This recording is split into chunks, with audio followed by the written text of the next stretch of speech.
Hello everyone. So today I'm going to show you how to make some little chew toys for your little furry friends using the couple items that you see in front of you. I like to just use a paper towel roll or a toilet paper roll for a smaller one. Grab some scissors and just cut a couple corners here. This will expose the hay once you fill it up for them, and this will keep them working for their food.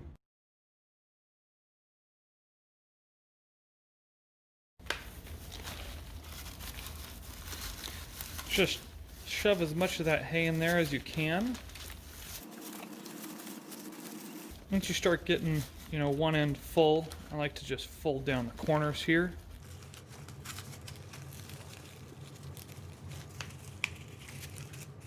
You kind of hold that and fill the other end up.